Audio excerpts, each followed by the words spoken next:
Introduction: Was socialism a mistake? This book argues that our civilization depends not only for its origin but also for its preservation. What can be precisely described only as the extended order of human cooperation, an order more commonly, if somewhat misleadingly, known as capitalism. To understand our civilization, one must appreciate that the extended order resulted not from human design or intention but spontaneously. It arose from unintentionally conforming to certain traditional and largely moral practices, many of which men tend to dislike, whose significance they usually fail to understand, whose validity they cannot prove, and which have nonetheless fairly rapidly spread by means of an evolutionary selection. The comparative increase of population and wealth of those groups that happen to follow them.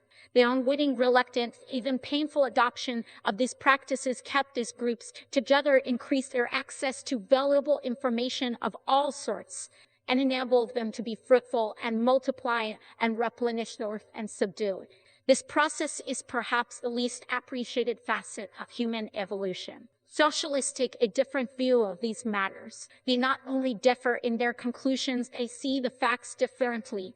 That socialists are wrong about the facts is crucial to my argument, as it will unfold in the pages that follow.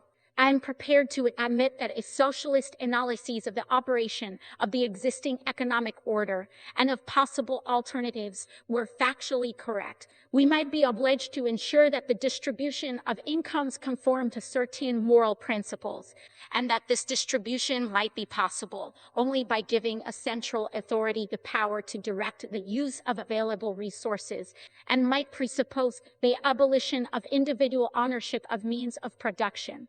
If it were, for instance, true that central direction of the means of production could affect a collective product of at least the same magnitude as that which we now produce, it would indeed prove a grave moral problem how this could be done justly.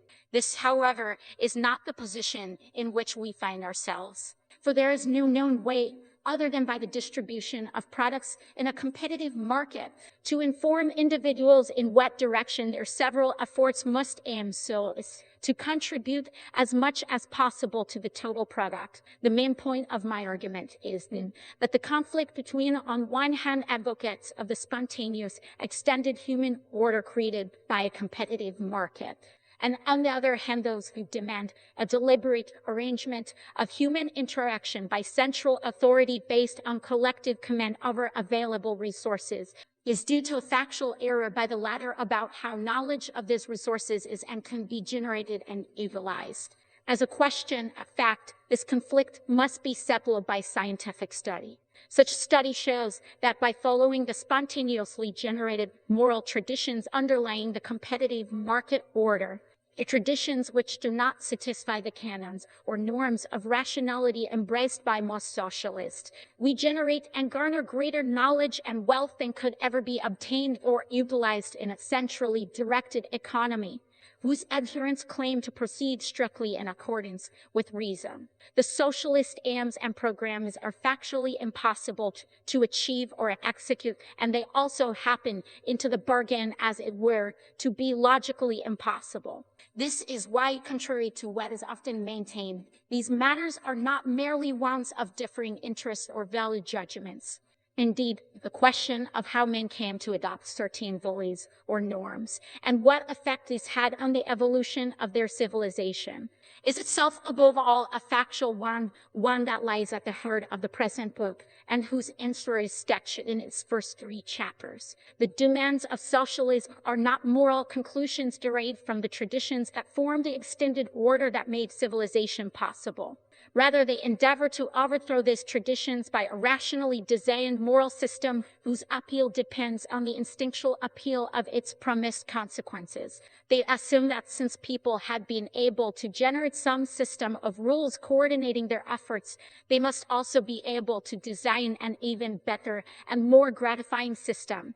But if humankind owes its very existence to one particular rule-guided form of conductive proven effectiveness, it simply does not have the option of choosing another merely for the sake of the apparent pleasantness of its immediately visible effects. The dispute between the market order and socialism is no less than a matter of survival. To follow socialist morality would destroy much of present humankind and impoverish much of the rest. All of this raises an important point about which I wish to be explicit from the outset. Although I attack the presumption of reason on the part of socialists, my argument is in no way directed against reason properly used. By reason properly used, I mean reason that recognizes its own limitations and itself tapped by reason faces the implications of the astonishing fact revealed by economics and biology that order generated without design can for outstrip plans men consciously contrive. How, after all, could I be attacking reason in a book arguing that socialism is factually and even logically untenable? Nor do I dispute that reason may, although with caution and in humility and in a piecemeal way, be directed to the examination, criticism, and rejection of traditional institutions and moral principles. This book, like some of my earlier studies, is directed against the traditional norms of reason that guide socialism, norms that I believe embody a naive and uncritical theory of rationality and obsolete and unscientific methodology that I have elsewhere called constructivist rationalism. This I wish neither to deny reason the power to improve norms and institutions, nor even to insist that it is incapable of recasting the whole of our moral system in the direction now commonly conceived as social justice. We can do so, however, only by probing every part of a system of morals. If such morality pretends to be able to do something that it cannot possibly do, e.g. to fulfill a knowledge-generating and organizational function that is impossible under its own rules and norms, then this impossibility itself provides a decisive rational criticism of that moral system. It is important to confront these consequences, for the notion that, in the last resort, the whole debate is a matter of value judgments and not of facts, has prevented professional students of the market order from stressing forcibly enough that socialism cannot possibly do what it promises. Nor should my argument suggest that I do not share some values widely held by socialists, but I do not believe, as I shall argue later, that the widely held conception of social justice either describes a possible state of affairs or is even meaningful. Neither do I believe, as some proponents of hedonistic ethics recommend, that we can make moral decisions simply by considering the greatest foreseeable gratification. The starting point for my endeavor might well be David Hume's insight that the rules of morality are not conclusions of our reason. This insight will play a central role in this volume since it frames the basic question it tries to answer, which is how does our morality emerge and what implications may its mode of coming into being have for our economic and political life. The contention that we are constrained to preserve capitalism because of its superior capacity to utilize dispersed knowledge raises the question of how we came to acquire such an irreplaceable economic order, especially in view of my claim that powerful instinctual and rationalistic impulses rebel against the morals and institutions that capitalism requires. The answer to this question, sketched in the first 3 chapters, is built upon the old insight, well known to economics, that our values and institutions are determined not simply by preceding causes, but as part of a process of unconscious self-organization of a structure or pattern.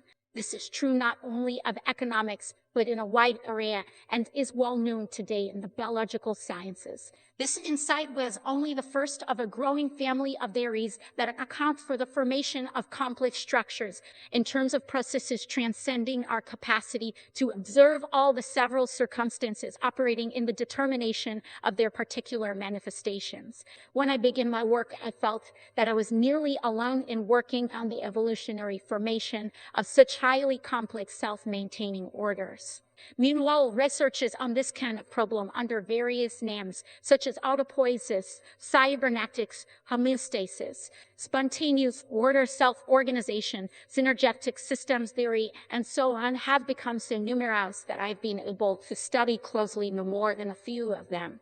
This book becomes a tributary of a growing stream, apparently leading to the gradual development of an evolutionary, certainly not simply new-Darwinian, ethics parallel and supplementary to yet quite distinct from the already well-advanced development of evolutionary epistemology. Though the book raises in this way some difficult scientific and philosophical questions, its chief task remains to demonstrate that one of the most influential political movements of our time, socialism, is based on demonstrably false premises, and despite being inspired by good intentions and led by some of the most intelligent representatives of our time, endangers the standard of living and the life itself of a large proportion of our existing population. This is argued in the 4th through 6th chapters, wherein I examine and refute the socialist challenge to the account of the development and maintenance of our civilization that I offer in the first 3 chapters. In the 7th chapter, I turn to our language to show it is being debased under socialist influence, and how careful we must be to keep ourselves from being seduced by it into socialist ways of thinking. In the 8th chapter, I consider an objection that might be raised not only by socialists, but by others as well, namely that the population explosion undercuts my argument. Finally, in the 9th chapter, I present briefly a few remarks about the role of religion in the development of our moral traditions. Since evolutionary theory plays so essential a part in this volume, I should note that one of the promising developments of recent years, leading to better understanding of the growth and function of knowledge and of complex and spontaneous orders of various kinds, has been the development of an evolutionary epistemology, a theory of knowledge that understands reason and its products as evolutionary developments. In this volume, I turn to a set of related problems that, although of great importance, remain largely neglected. That is, I suggest that we need not only an evolutionary epistemology, but also an evolutionary account of moral traditions, and one of a character rather different than hitherto available. Of course, the traditional rules of human intercourse after language, labor markets, and money were the fields in which evolutionary thinking originated. Ethics is the last fortress in which human pride must now bow in recognition of its origins. Such an evolutionary theory of morality is indeed emerging, and its essential insight is that our morals are neither instinctual nor a creation of reason, but constitute a separate tradition between instinct and reason, as the title of the first chapter indicates, a tradition of staggering importance in enabling us to adapt to problems and circumstances, for exceeding our rational capacities. Our moral traditions, like many other aspects of our culture, developed concurrently with our reason, not as its product. Surprising and paradoxical as it may seem to some to say this, these moral traditions outstrip the capacities of reason.